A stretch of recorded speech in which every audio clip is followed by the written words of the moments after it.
Here beginneth the fourth lesson.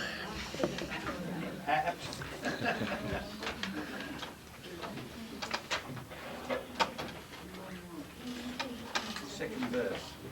Yes. 1 Warcup 10, verse 4.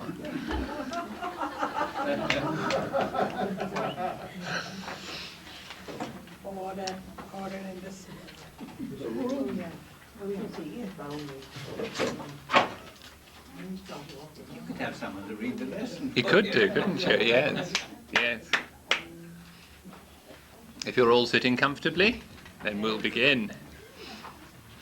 This afternoon we're going to look at section 10, chapter 10, or at least some of it.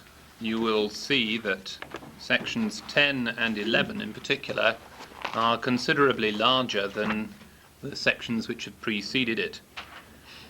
There is more to say. We are reaching the culmination, or leading up to the culmination of the process. So we will devote all of today, and probably all of my period tomorrow afternoon, to section 10. Probably there's much the same pattern with section 11. And section 12 will probably fall off the end. Always happens to the monad. Right. Monad's always falling off the end. That's right, that's right.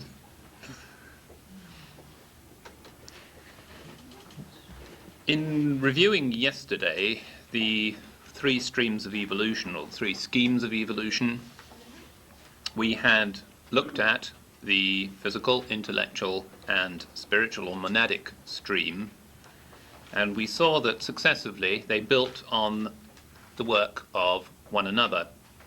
So in this section we're going to be looking at the base of the pyramid, so to speak, and looking at that stream which results in that basis out of which the rest is capable of functioning, just as it says in the third fundamental proposition. It requires I'm sure Joy can recite this verbatim, I can't without the book, it requires a physical basis at an appropriate point if the rest is to work. We had seen in section 8 the rebirth of the planet, the arrival of the seven kingdoms of nature. Interestingly, in the Secret Doctrine, the whole of anthropogenesis, the whole of what she has to say in Anthropogenesis in volume 2, is concentrated on, cosmically, a very small arena. With few exceptions, the whole of what she has to say in Anthropogenesis is concerned with what takes place on our globe in the fourth round. 1/49th, you might say, of the whole process as far as our planetary chain is concerned. And yet it is an epitome of the whole process. So too, we shall be concentrating on what happens in that period. All of what we've said so far has really been leading up to the beginning of the story of anthropogenesis in volume 2. If you were to start reading Anthropogenesis without any of this background, I guess it would be extremely puzzling. You would see the actors entering stage left, so to speak, but this would be rather like starting a play at Act 4 without having seen what went into Act 1, 2 and 3, never mind what went into the prologue. And it would be extremely puzzling. So that really is what all this, up till now, the last week and the last couple of days have been about, trying to set the scene for the arrival of the monads at this particular point. Now perhaps we can start the story. As you can see in section 10.1 on page 32, we can further subdivide the human life wave as it arrives on globe D, or indeed on any globe if it comes to that, into 7 classes. And perhaps just briefly we'll have a look at the passage that Madame Blavatsky writes, which I've quoted on page 102, same paragraph, 10.1 in part 3. where she says, now it must be remembered. Well, this is good because she's never told you this before. So she's fairly cute with these sorts of phrases. Now it must be remembered that the monads cycling round any septenary chain are divided into 7 classes or hierarchies, according to their respective stages of evolution, consciousness, and merit. Let us follow their order of their appearance on planet A. Planet A, globe A, all the same, in the first round. The time spaces between the appearance of these hierarchies on any given globe are so adjusted that when Class 7, the last, appears on globe A, Class 1, the first, has just passed on to globe B, and so on, step by step, all round the chain. Adam, do you find it confusing that she uses the word hierarchies here? I think it's one that one has to be very careful about. Yes. Yes. It's not what we've been talking about in terms of hierarchies earlier. That's true. That's true. And indeed, in what sense she does mean hierarchies here is far from clear. It implies that each class is within itself a hierarchy, but she never elaborates this idea to the best of my knowledge.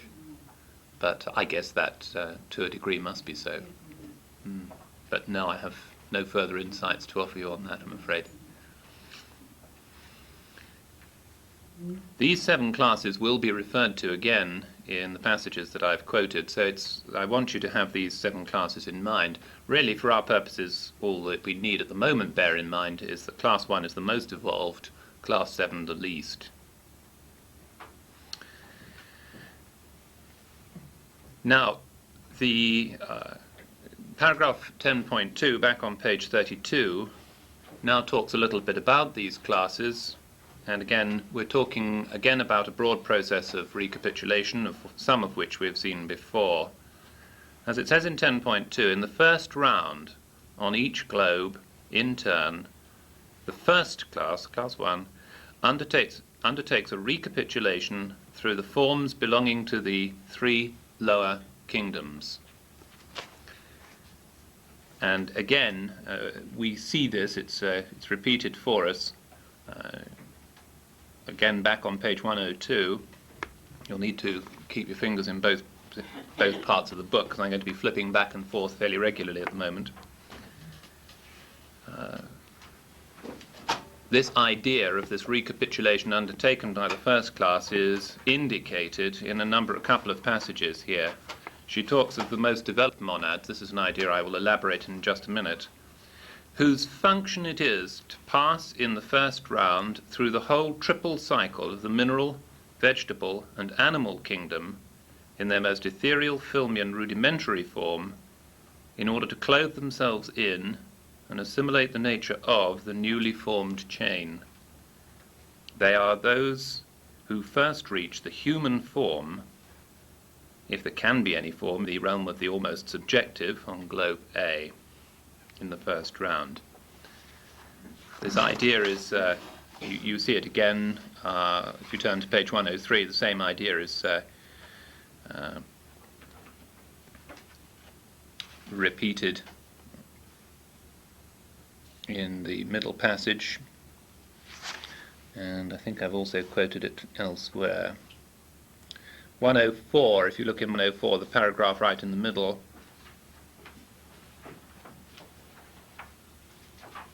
where it says further, when globe A of the new chain is ready, the first class or hierarchy of monads, again it's the same term which we encountered before, or hierarchy of monads, but this within the human kingdom, not outside, from the lunar chain, incarnate upon it in the lowest kingdom, and so on successively. Lowest here would indicate the mineral, in my view. In the lowest kingdom, and so successively. The result of this is that it is only the first class of monads which attain the human state of development during the first round. Now, we're going to be seeing more of this, and so in order to help you keep in mind what can be potentially confusing, let me just put a little summary on the board. This isn't going to tell you anything, but it's just something to hang your hat on as far as this is concerned. we could tabulate the classes of monads that she is talking of here, and just enumerate them as remembering that the first is the most developed and the seventh is the least developed. Now, in another place which we're about to look at, rather than using a sevenfold classification, she uses a threefold division to group together broadly the classes into more readily assimilatable chunks. And how does she phrase it? Three divisions? I can't remember the words that she uses.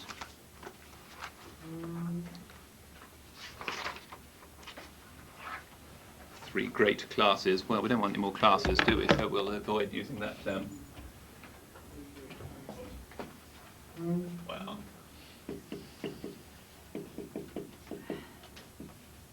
her words, three great classes. It'll have to do. Now, when she does this, what in effect happens is this, that we divide off class 1, classes 2, 3 and 4, and the remainder, 5, 6 and 7. In her words, class 1 of these three great classes is what she calls the most developed, just using key phrases out of what is stated in the secret doctrine.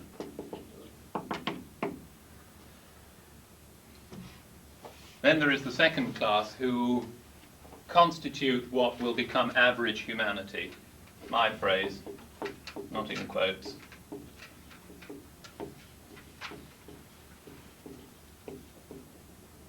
Can't write. Yeah. I'm used to these primitive visual aids.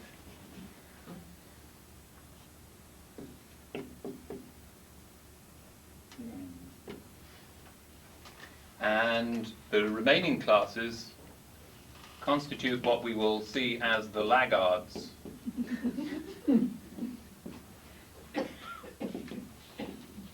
I hope you are not a laggard. I'm not sure. Well, it's easy to work it out, you see, because all you have to do is to remember the words in the Key to Theosophy. Where she says that to the mentally lazy or obtuse, theosophy must remain a riddle. So if theosophy is remaining a riddle for you, perhaps you are a laggard.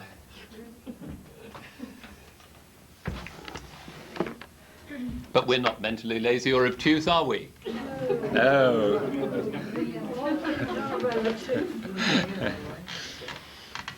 Obtuse maybe, mentally lazy never.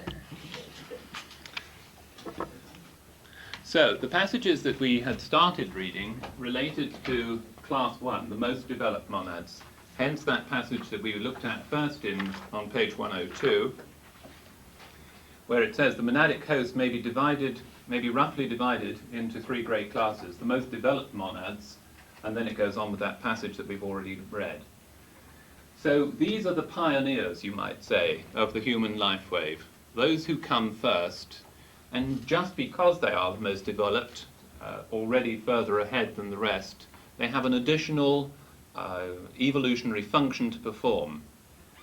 They have to develop the human form on each globe in the first round, as we saw when we were looking through sections 8 and 9. You remember we said that there was no human form in existence when the human kingdom arrived, and broadly we said some new forms had to be evolved. Now we can be more specific. Of the 7 classes, within the 3 broad categories, it is the most evolved who perform that particular function. It is they who most rapidly undertake a recapitulation through the forms pertaining to the 3 lower kingdoms and evolve the first human forms for the benefit of those who come behind. So the others, when they have, again, themselves completed their recapitulation, can carry on benefiting from the work done by the first class.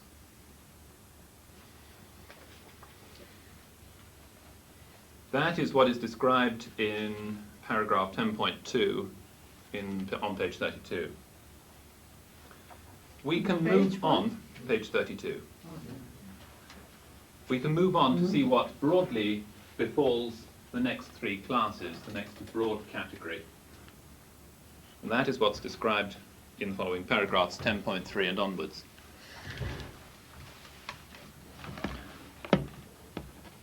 The broad pattern of events is that, as you will see, class 2, following a little further on, start a little behind. As Joy was saying before we started, it seems grossly unfair in this respect that those who are least well endowed have to start last, unlike the pattern that we saw with the kingdoms, where the mineral kingdom, least evolved, started first and had a chance to get a bit ahead of us. And in this relay race, we had a handicap and the mineral kingdom started first. In this one, it's completely the other way round, and those who are most evolved start first, and those who are least evolved sort of trail along behind, getting further and further behind as time goes by. Why this grossly unfair pattern is presented, is left to your own devices. Lillian. Aren't we told, though, that these who first come in are the ones who didn't make the grade on the moon chain? So they were the laggards there. To a degree, this is so. Yeah. I will come back to that subject because it's an important one.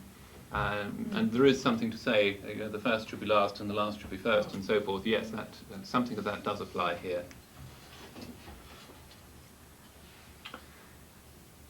These ones, classes 2, 3 and 4, successively, as we move through, take longer over their process of recapitulation. Class 1 did it extremely quickly in round 1 and attained to, or indeed evoked and evolved, the human form for those who came behind. Class 2, in this scheme of things, took a little bit longer. They weren't quite so smart and didn't make it into human forms at all in the first round. They were so bound up in their process of recapitulation through the forms of the lower kingdoms that on every globe in the first round they would have been occupying plant, mineral and animal forms and never would have graduated, so to speak, into human form at all. However, in round 2, I suggest, class 2 would arrive at the first incarnation in human form. So as we move down the scale, it takes them progressively longer. Class 3 does not occupy human form in either the first or the second round, but arrives at human form only in the third round. Class 4 takes even longer through its recapitulation and arrives only at human form in the fourth round.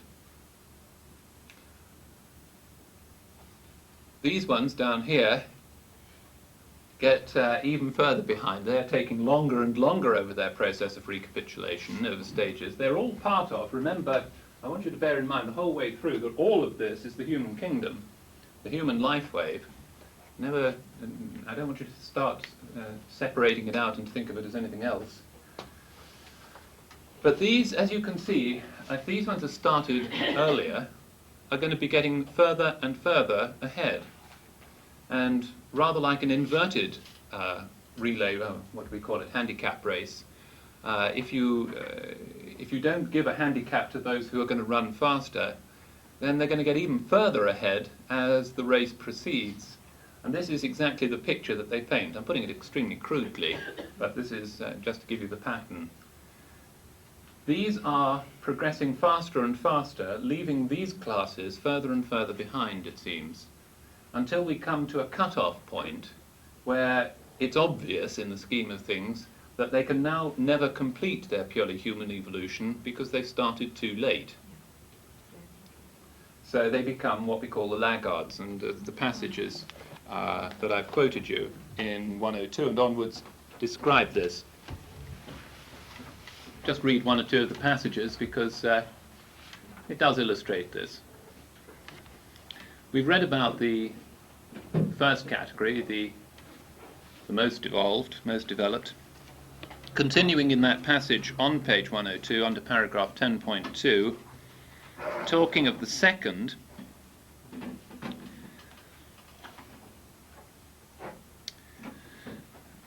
No, let's move. Yes, I'm sorry, it's on the following, page 103, number 2, at the top of the page. Those monads that are the first to reach the human stage during the 3.5 rounds and to become men. Now, this word, the human stage, I think needs to be considered. I believe that HBB was, to a degree, at a loss for words here as to know how exactly to describe this. After all, we're talking about already a human life wave, so how can we say that they're not human? What this human stage, as I understand it, indicates is that the monads comprising this, the centers of consciousness, the beings which comprise these classes, are incarnating in, are experiencing existence through what we would call human form. Now, it takes a while, even although that their monads are within the human life wave, it takes a while for them to evolve to the stage where they can benefit from expression through human form. They have this process of recapitulation to go through, even though they are part of the human life wave.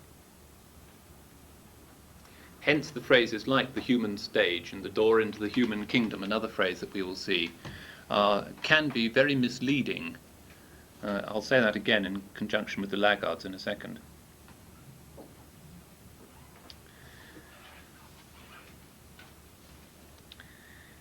I've quoted you other passages which relate to this.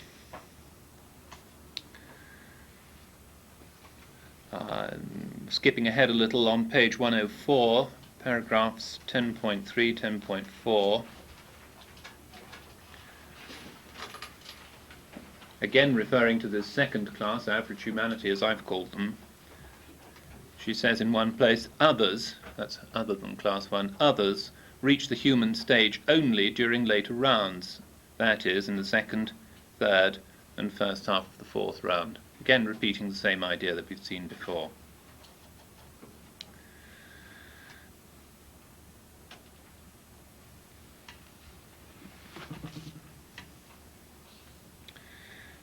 Now, the third major category that we can here consider are what I put on the board, and as you can see in the text, is what are called the Laggards. So again, going back for a moment to number 3 on 10.3, her third of her 3 great classes, the Laggards, the monads which are retarded, slowed down. Retarded by what? And which will not reach by reason of karmic impediments. An impediment, something put in your way to stop you. Well, again, by whom? Well, by themselves, ultimately. There's nobody out there putting obstacles in their path. It is in the nature of things that this should be so. So will not reach the human stage at all during this cycle or round. And then she goes on to indicate that there is an exception to this, and we will come back to that exception rather later on. And she puts this rather more graphically on 10.4, no, I'm sorry, in 10.5 on page 104, talking of these Laggards.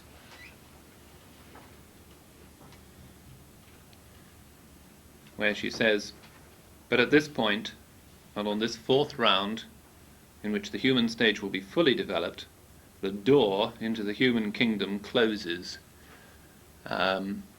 Again, human kingdom, be very careful of this phrase. They are, in a very real sense, already in the human kingdom, if I've understood this correctly. In which case, really all it's indicating is that the door into human incarnation, human form, human shape, human bodies is closed.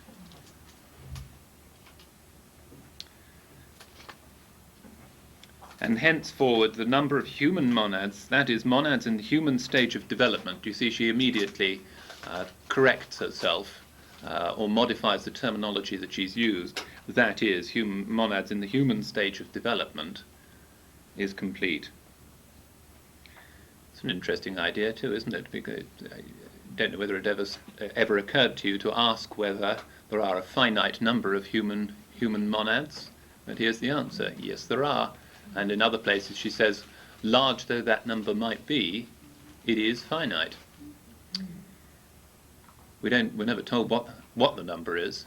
It certainly appears pretty large, doesn't it? Because we've now got 5 billion of us alive on the planet at the moment, and there are plenty more besides that. So it's going to be a pretty large number, but not profitable to speculate on what it is, I guess. Does this mean, do you think, Adam, that they don't incarnate at all in this round? In human form? Absolutely. Well, then they can't at all. Right. They've got past the... Yes, we're past the midpoint. It's not clear as to whether they continue to incarnate in animal form or not. The implication is that certainly some, if not all of them, continue to incarnate in animal form. Well, you read that, don't you? Well, you will see if we read on. Read on, and you will see. Make thy calculations, O Lanu. For the monads which had not reached the human stage by this point will, owing to the evolution of humanity itself, find themselves so far behind that they will reach the human stage only at the close of the 7th and last round. So they're doing something between now and the close of the 7th round. And seeing as they're not in human form, the inference is that they're in animal form. Well, the inference to me is that, anyway.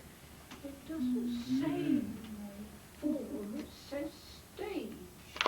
True. I don't know if this could have any meaning or not. It depends on the arena in which the kingdoms are evolving. It could be in human form, but not necessarily as a human stage. Well, that would be another variation, wouldn't it? Yeah, I mean, I don't know. I think those occurrences do occur, but I think that's an exceptional occurrence do you rather than a main one. distinguish between these and the sin of the mindless progeny? Yes, I do. But they're going to become human. Yes, they are. At the same time. Then. But they're going to be if they succeed, that's going to happen much more rapidly. The Laggards even lag behind them. Yes, they do. Considerably behind. I hadn't thought of this. Well, I will give you Warcup's synthesis of all this a little later on.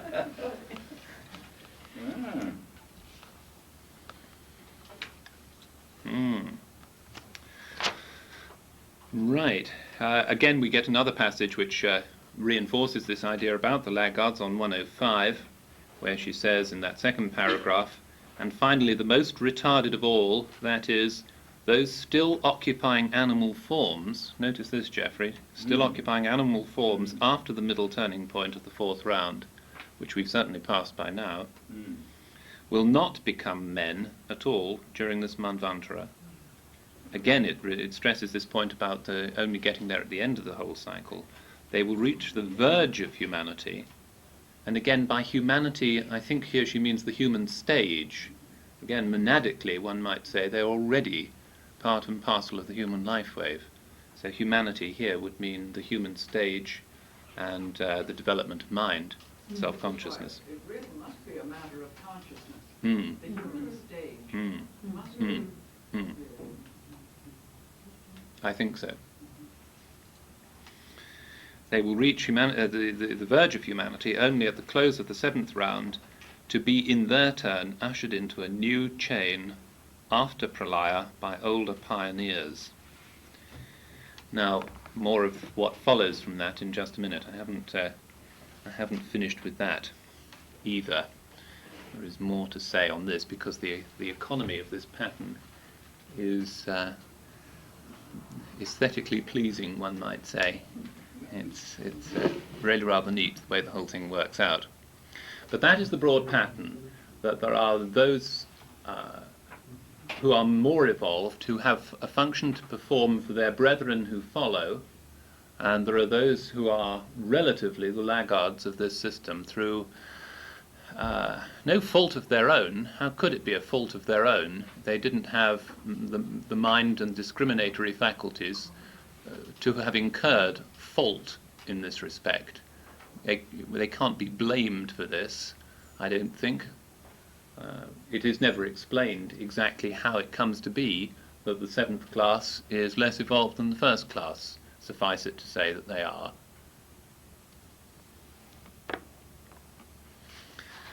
Now, let me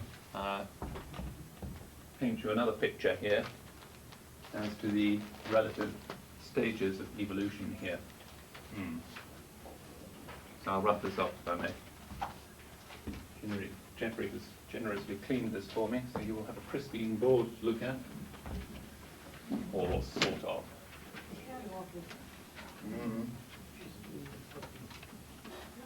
How did you come by that division of classes into the 3 groups?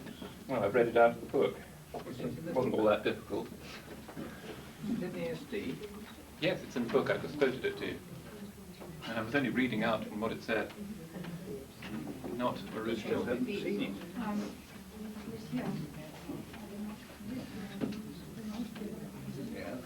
And I've been in the SD and in the Manhattan letters said too that only a third of the humanity will reach the whole, and which will be the third, what is now the average people? The second, third. Yes. Yes, these are those who are average. How do you know that's second, third? Yes, but we've got 7 classes divided into 3 Well, at least I got you all talking anyway. It's good, isn't it? It's very exciting. Self-activation, this is called. What you say isn't in the book. Right. No need for that. I think Ernest has an idea that might be worth thinking about, if you should stay at Ernest. No. Well, we were just discussing the possibility that maybe the Sasquatch or the snowman, the abominable snowman, fits right into this category. Hmm. Yet there seems to be a sense of protection, them against us or us against them. It's a That humanoid it's a humanoid form, and yet they're Certainly is. being sort of protected against humanity. Well, I think I that don't get that idea. I think that falls into the category we haven't actually covered yet, which is going to come with this business about the mindless. I think that it's going to come into that category rather than being Laggards. I could be wrong. It's only speculative, but I suspect that it's going to fall into that category rather than purely Laggards. See, if between those who are the Laggards have no mind at all, and therefore are indistinguishable, certainly in terms of function and consciousness on this plane, from the higher animals, I cannot see that it can be otherwise. Whereas the Bigfoot and the like display considerable intelligence, and that smacks to me of the awakening of mind already. So I would suggest that they are actually already within the human stage, as we have described it here. It may be, the door might have caught their tails a bit as it closed, but nonetheless, I think they're just within the human stage of development. Geoffrey, are you still puzzled? I'll let it drop out of you afterwards. It's the passage that I'm quoting is really is the one on 102, paragraph 10.2. Okay. But what I want isn't on 102. What's yours? SD. 103. It comes from volume 1. What page are you on? 174. 174. No, not in that book. That still doesn't answer my question. Well, No, don't let it drop. 1.3 is talking about the... No, look, you have 7 classes. How do you divide those up into the 3 here? You have them in term 3, 10.3. We have that Jeffrey, even I think in the stanzas somewhere. I don't remember the page, but I do remember the three classes. Had you fun? Okay. No, Now, sorry. before we come to Warcup's famous summary and synthesis of this stage of it, there is one more crucial idea that we must introduce. And that comes, if I can get myself arranged,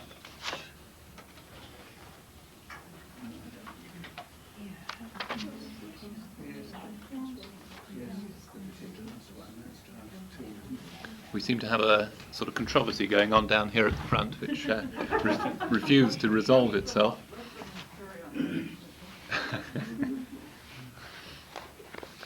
Now, you will recall, I hope, from yesterday and various others, that we have talked about the creative hierarchies which are responsible for the provision, the sustenance of the various schemes of evolution. The physical scheme is sustained by broadly what we described previously as the sixth creative hierarchy, or hierarchy of creative powers, and this we discussed way back in the appropriate section in part 1.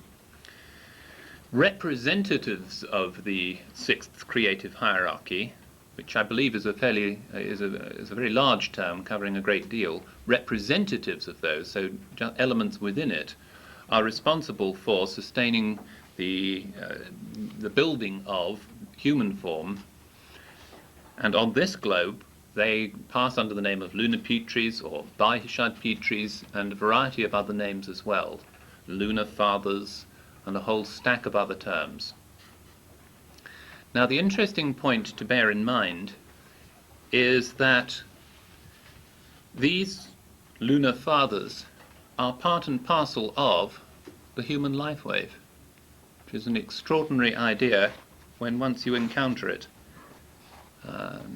I mentioned this in a particular paragraph, yes, 10.8, 10.8. which you can find on page 34. And we'll have a look at the passages which, from the Secret Doctrine, which say this, just because it seems such an unlikely thing. You would have thought that the creative hierarchies in their function in relation to man would be other than man, would you not? But in this particular instance, it seems that they are not. In performing a function, they are representatives of that sixth creative hierarchy.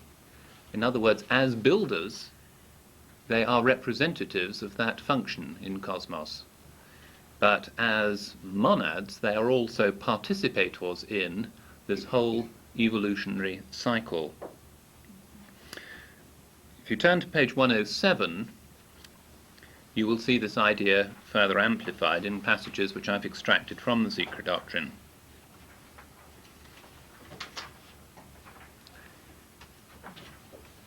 Look at that first sentence under 10.8.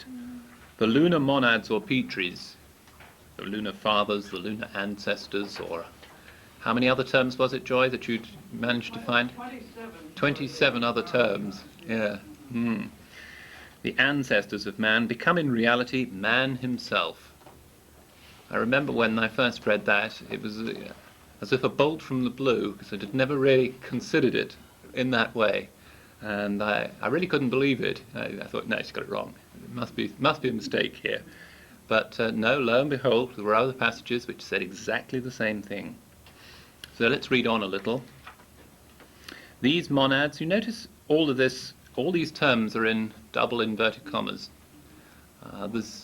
Every time she does this, there's some sort of other connotation implied. There is some qualification in her mind, at least, if not in ours. These monads, or divine sparks, are thus the lunar ancestors, the Petries themselves.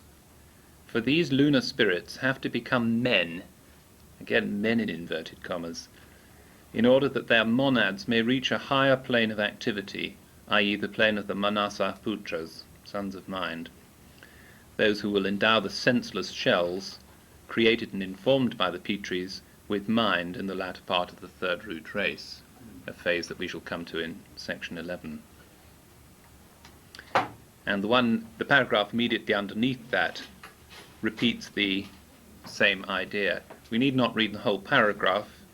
If you read down about 8 lines, you come to a sentence which starts, "They are creating the semblance of men out of their own divine essence," means esoterically that it is they who become the first race.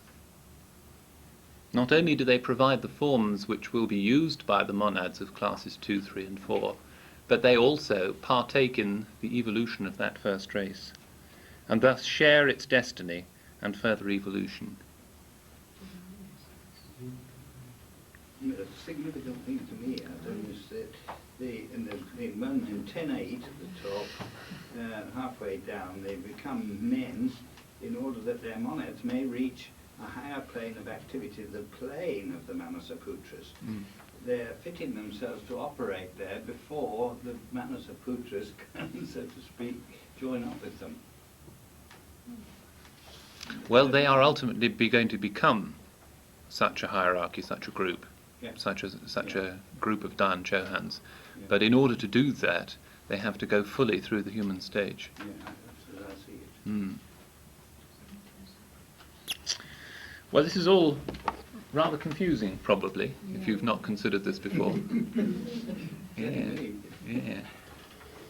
Well, what emerges from all of this, as far as I'm concerned, is that it appears to take something like 3 bites at the cherry in order to fully complete your evolution through the human stage.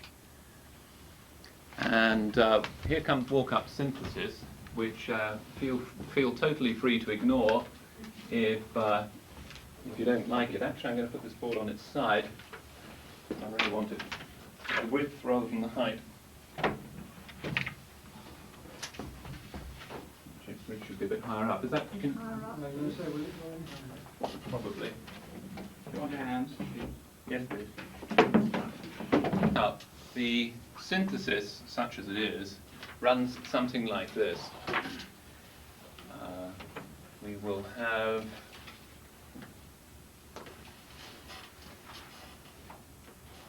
a matrix, whereas this column will relate to what took place in the lunar chain. Whoops, the lunar chain we have there. Whatever that might be. Try again.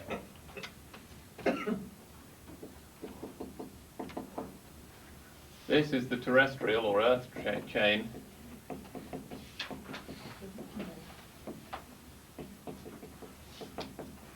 And this will be whatever the next chain might be. I have no idea, nor does it matter.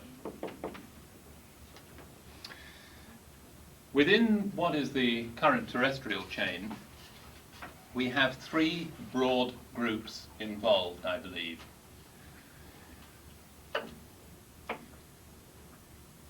We have, as we shall see when we get round to looking at section 11, we have a group of Manasaputras or Agnishvata Pitris, whichever term you choose to use, who are responsible for the awakening of mind as far as man is concerned. They are going to be involved in the awakening of mind within men within the human stage. So within what we've previously discussed as being the human stage.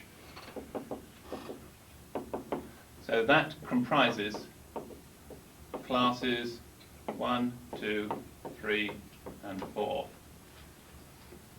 And then down here are the unfortunate Laggards, who comprise classes 5, 6, and 7.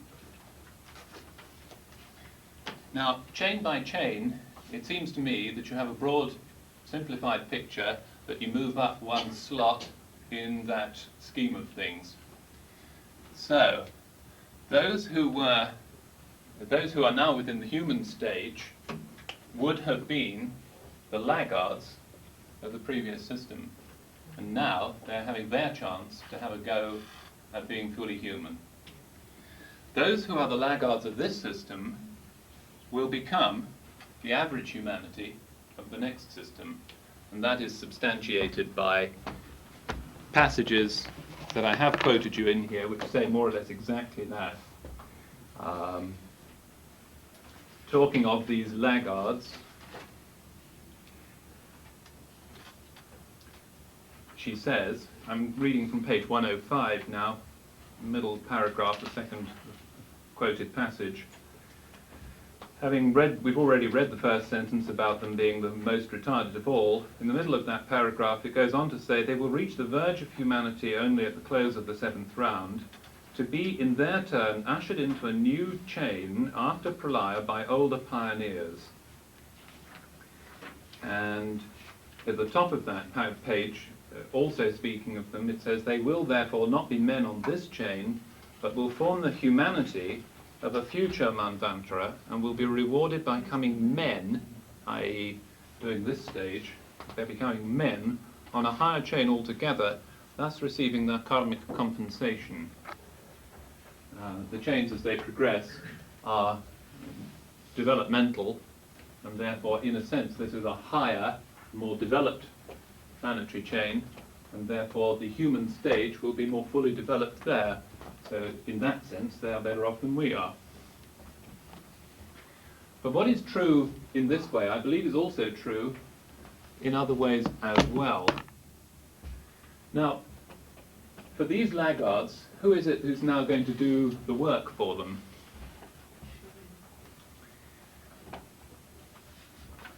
Well, we can now start doing very much the same here. What's going to happen to us at the end of this chain? Well, there's one very cryptic passage which I quoted you out of volume 5, which can be seen in this context, and this is on page 106. One sentence, one very short sentence, right at the top, where it says, the best of us in the future will be Manasaputras, the lowest will be Pitris. Broadly speaking, then, this is what's going to happen. The best of us, probably certainly class 1, possibly some of the other members of the other classes, will graduate completely from the human stage and become Manasaputras. This is our ultimate destiny. And in a passage which is in here, which we haven't quoted previously, we perhaps should have looked at it yesterday, talking of the development of mankind, she says,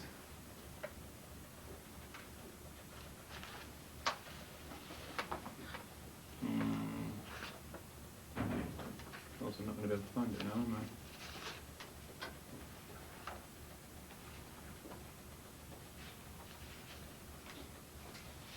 I? No, certainly not going to be able to find it. Never try and do these things without thinking about them first. She says that it is our destiny as the rounds unfold. In the 5th round, she says the average man will have fully developed his mind in his 5th principle, and this will represent a very considerable advance. In the 6th, she talks of it becoming as the Buddha is now, and in the 7th, a Dayan Chohan, she says. There is a passage I've quoted which says exactly that. Now, by Dayan Chohan, I infer, and that passage seems to imply, that we will be performing the function of Manasaputras for those who are currently the laggards. So by the time they have become an average humanity, we will have graduated to becoming a hierarchy of Dayan Chohans, the Manasaputra, and we will therefore have to perform the same function for them as the Manasaputras are currently performing for us. In other words, we will have to endow them with egos and minds, and in a similar way, awaken mind in them, performing that function for them. Just as there could be, as it in the terrestrial chain. The Manasaputras, in other words, have performed that function, which has enabled us, let us say, to get into the human stage, which made it possible. Right. Really. Right. So perhaps, in some way, we're performing some function for the Laggards. Already. Even already. Already. Yes. I wouldn't be in the least surprised, and perhaps we have a very considerable responsibility there, which hasn't really dawned on us to any great extent yet, because we're only still a fairly young humanity, even so. Now there are a number of other things which perhaps apply. That short sentence which says the best of us will be Manasaputras, the rest will be Petries, relates to class 1. Class 1 is a rather special class in this respect. As it's currently constituted, this class 1 we said was the most evolved within the human stage, who had a function to perform in relation to classes 2, 3 and 4. Possibly I could have even divided this diagram into a fourth layer as well, and considered the fate of class 1, the lunar Petries, as different from classes 2, 3 and 4, but I didn't want to blow your minds too much at this stage. Now, consider this, that at the end of this, look at class 4. They will only have just got into the human stage right at the midpoint of the 4 rounds. So that means that they're only going to have the remainder of the 3.5 rounds in order to complete their purely human evolution. Well, supposing they don't quite make it. Supposing that they start a little bit late in the day and don't quite make it to the full stage of developing all the capacities inherent in the human stage.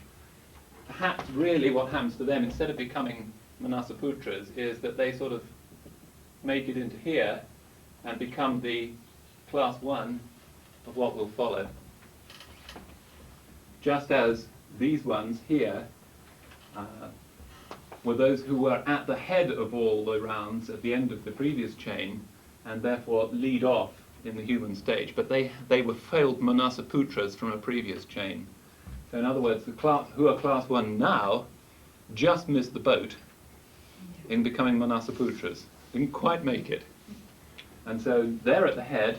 They have now functions to perform for everybody else, but they're going to benefit most. Wait till we get to section 11, and you will see that they get their compensation by developing mind to a much fuller degree than those who follow behind them. So although they missed the boat and didn't get it to the full Manasaputra stage, they will now get their compensation by recapping the human stage in a higher order chain and more fully developing mind in the process of so doing.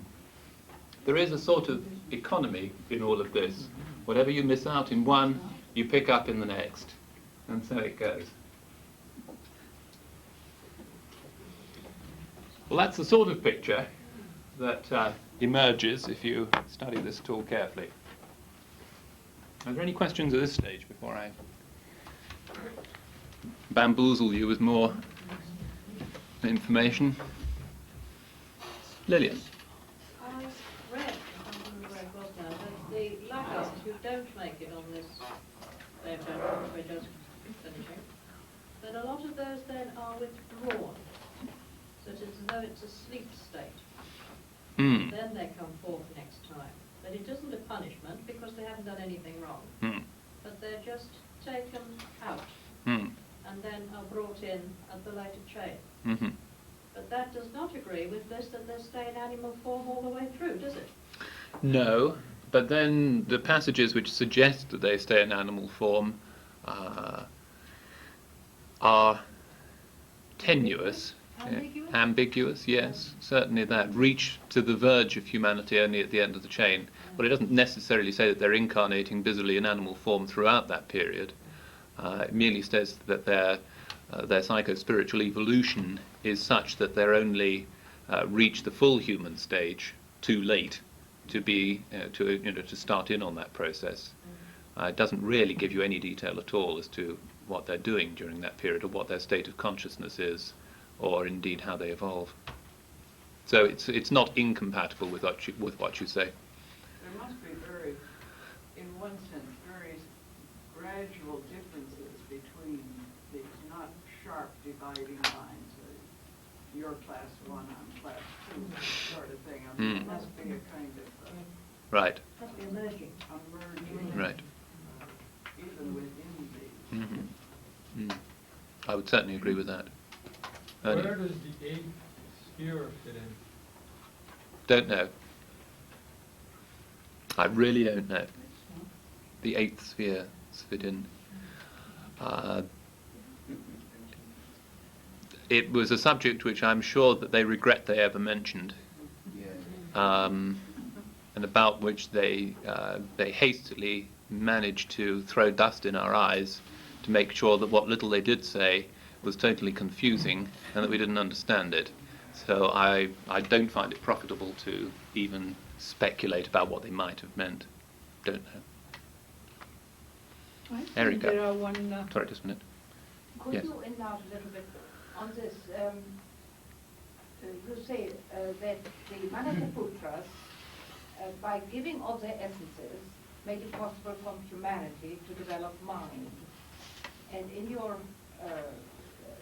mind booklet, you gave this lovely analogy of 2 rays, one increasing. It wasn't 2 separate rays of essences, but making it emphasizing or activating something which is already there. Now, Manasaputras are in themselves, they remain, don't they? Or they don't, it's only part of their essences. Now, what is the influence from us to them or them to us? Can I put that to one side, because we will be coming to that whole question when we look at section 11. Okay, thank you. So rather than trespass on that subject, I'll leave it for the moment, if I may. Yes, Leonard. You're talking about the responsibility of humanity for other following. I've read, and I don't know whether it comes into this picture, of humanity's responsibility for the evolution of other grades within the present evolution. We have responsibility for the other kingdoms and for even for the material of our own bodies. It seems to me, in general terms, that this is not at all unreasonable and inherently very likely, though I cannot in any way quantify what that actually means. In view of the sort of picture that I've outlined here, and the fact that as we move on, so we will have to help those who follow behind, it cannot be entirely a new thing suddenly that we have to do this for those who follow us, like the Manasaputras do for those who follow them. So yes, it's strongly suggestive to me that we do indeed have such a responsibility to the lower kingdoms, but what it is, I don't know. I would personally want to be very cautious here about what's involved and not rush into environmentalist issues and look at it in that light. It's a subject which to me is far from obvious as to what that responsibility is in specific terms, although there might be I will happily concede a general responsibility. What it specifically means, I'm really not at all sure. HPB somewhere tells us indirectly about our responsibility to the other kingdoms via the elemental kingdom. She says that if we offend it, as indeed we have done, then it's at enmity with us. Yes. And it seems that it is at enmity. But we could heal that, Yes. living in harmony with nature Yes. and so on. She mentions that quite specifically. She does, and that is reasonably clear, because it's our thoughts and feelings which have so obviously been imprinted into that substance, into those lives, and that they then reflect back on us what we've given them. And it's in our own best interests, you might say, enlightened self-interest, quite apart from anything else, not further to pollute the psychic atmosphere, because inevitably we're going to have to clean it up anyway. And to a degree, no doubt, the same principle is true as far as the other kingdoms are concerned. Yes. Treat them kindly and gently, and we will not alienate them. Don't take out more than you need, and that don't despoil them. Mm. Mm. Adam, Hmm. how would you summarize, if you had to, the syllabus that our human lot has to go through so that we pass the exam and get on with the next gate? It all hinges on the development of mind and those faculties. There are some dire passages, some dire warnings in the Mahatma letters concerning this, about considerable laxity and latitude being offered to you during the fourth round, and there is ample opportunity for you to make mistake and one thing and another in your psychological and spiritual evolution. But come the fifth round, if you don't make the grade, tough. The door, there is another door, if you like, which is going to close behind you here as well. And I'm being a little flippant about this, but they use terms of great urgency here, as if it is a matter of life and death to millions, is a phrase that they use. That these matters, the teachings of Theosophy, are of vital significance as to whether mankind in the mass and as in individuals will or will not succeed in furthering its human evolution.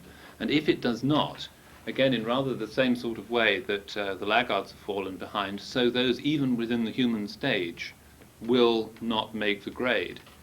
And of those, I have a little bit more to suggest when we come to section 11, but it is all concerned with the development of faculty to use what we have, to develop that with which we are endowed in the way of mind and spiritual faculty, rather than just sit back passively and hope that we will be carried along, so to speak, on a broad wave, and we will get there anyway, even just by sitting here.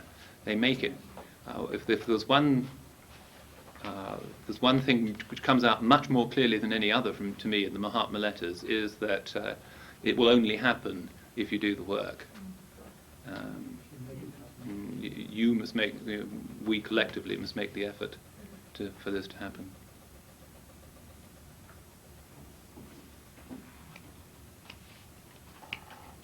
Is it in some way related to the development of the planet as a sacred planet? There's an interesting point. How do you know we're not one already? Just what I've come across. Well, who knows? Who knows? What constitutes being a sacred planet anyway? It's not clearly an individual being sitting at the center of Venus who constitutes and makes it into a sacred planet. Venus or Mars or any other planet is a hierarchy of lives, will be kingdoms of its own nature, which the collectivity of which has an influence on us, and therefore acts, as far as we are concerned, as a sacred planet, as I view this. If so, why should we not already be a sacred planet, God help them, for somebody else? No. It seems to me intrinsically very likely that this is already so. Dieter doesn't buy that one. No, worries her. This morning, In which case you've already got this responsibility, whether we you like it or heard not. this morning that our globe, the Earth, is nothing but the personality of the sun. How can it be sacred? That was one aspect, but just because the planet, the globe, may, from one aspect, from one point of view, using one analogy, may be the personality of the solar system, that does not mean that is the end of the story. One part of it. Sure, sure. Just one analogy. After all, as we've already seen, we speak of the spirit of the earth. And again, although this is allegorical, it clearly indicates that either both the spirit of the globe and of the planetary chain as a whole is indeed a dhyani, a hierarchy of lives, and I see no reason to suppose that we do not perform the function of a sacred planet in relation to some other scheme of evolution. By analogy, in talking about the body as a temple, which means a sacred space in which there dwells which is the sacred space in which the spiritual entity can function. So the earth is a temple. In that sense, the personality becomes the temple. One thing that just suddenly hit me, I like your diagram, so I keep seeing things, Adam. What defines the human life wave must have something to do with months, fundamentally, wouldn't it? And therefore, the gift of the Manasaputras, the incarnation of the Manasaputras, must also have affected the Laggards.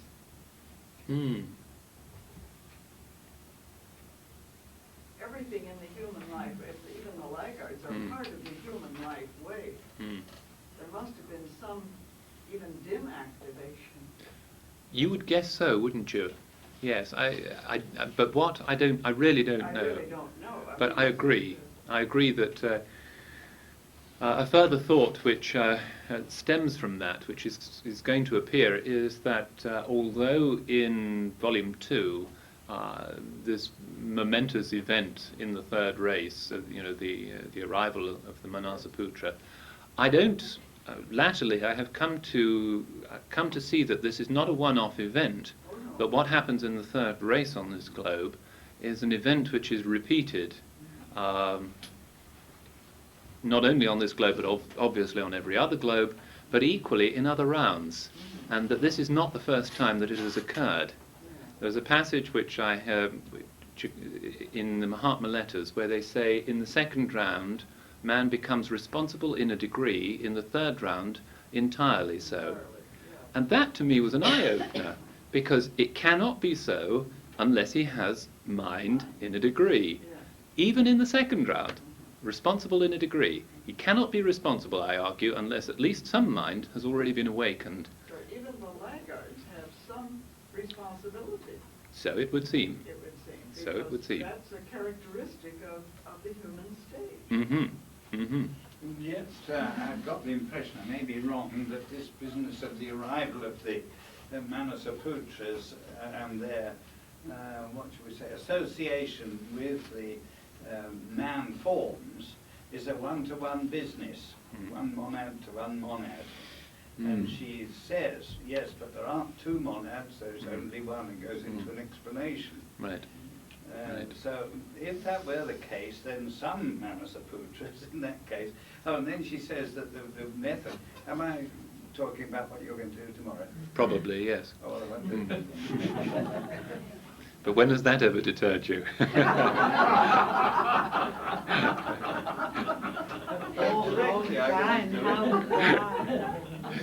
When has that deterred any of us, we might say? Trodden on what you're going to do tomorrow. Oh, well, never mind. But it really is, It's all part of a process. because quite obviously the human stage is not simply the human form. Correct. Agreed. Sure, it must be.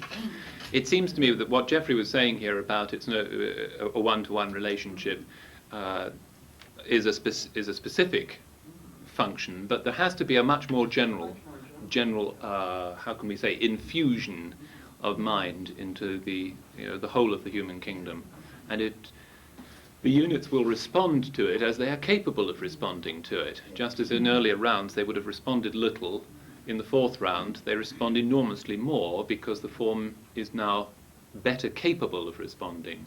So within, vertically you might say, within the 7 classes of monads, some will respond enormously, others hardly at all, but the effect will wash over all of them, I'm sure.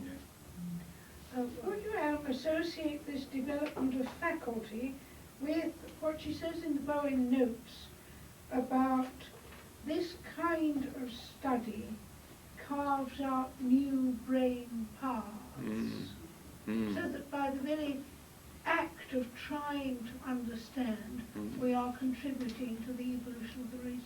I'm sure so. I'm sure so. She makes a very strong point of that, does she not? and says not to do too much of it. Yes. Not good for you, she says, Yes. to do too much of it, to try and reorder the little brain lives Yes. too vigorously. 5 periods a day for a fortnight is much too much. Yes, I'm sure this is so. I'm sure this is so. There's a lot more to the brain than meets the eye. There's I a, think we ought to remember that, that even if we're studying by ourselves and wrestling with some of these things, that is a contribution to the evolution of the race. Even if we can't go to large meetings and that sort of thing, if we do our daily whack of study, that's a service to humanity. Indeed, indeed. Well, since the form must indeed support the consciousness, the brain is indeed the mechanism by which monist exhibits itself. Therefore, and we're learning more and more about the brain and the fact that we use really very little of it, a relatively minor portion of it is in use most of the time. Right. We're talking about all this evolution of humanity, and I know nothing about it, but presumably the Manasaputras also aren't all the same. No, indeed. I would imagine Something. there's a big hierarchy. Yes. We'll be talking about that in section 11 as well. Yes. One other thing, since we started talking about the brain, there's a very fascinating passage in a letter from a Mahatma which is quoted in the occult world but not elsewhere substantially, where they talk about the nature of the brain as a transmuter of the brute energy of nature, as they put it, the raw energy that you receive from the physical world, and transmuting it into limitless energy, they say, through the capacity of the brain. Now they say brain, they don't say mind, so they obviously are indicating that the brain is key to this process. But they go on to say that it's important what you think about. They say those who are whose thinking is constructive and productive, one might say, are using and conserving that spiritual energy being evolved from the use of the brain. But those who waste their time, and he uses the analogy of those who spend their time trying to prove that plus times plus equals minus, and other things like this which are unproductive, are wasting that energy.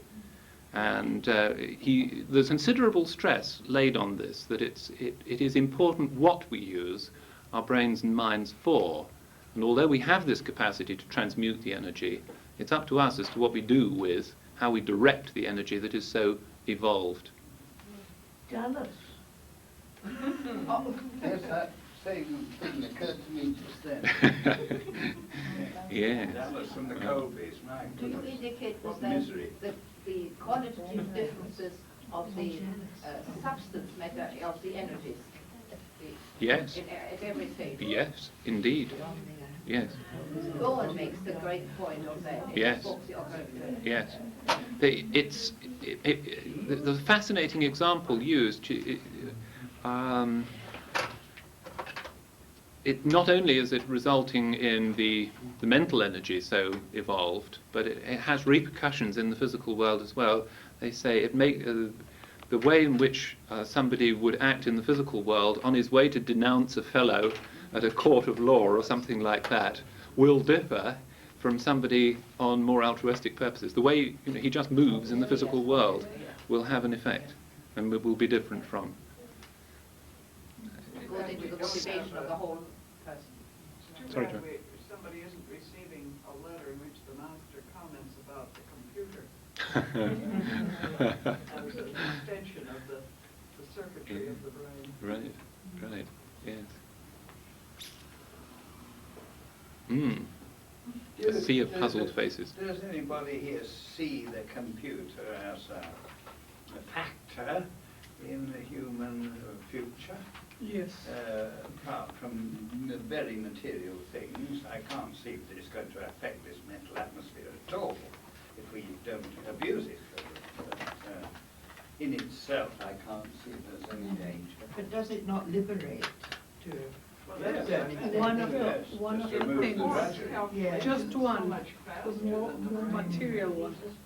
Also, it makes one think about the possibilities of usage of things, which is fun. Well, anyway, on this happy note, we now come to 5:30, and you can spin off thinking of happy thoughts about computers.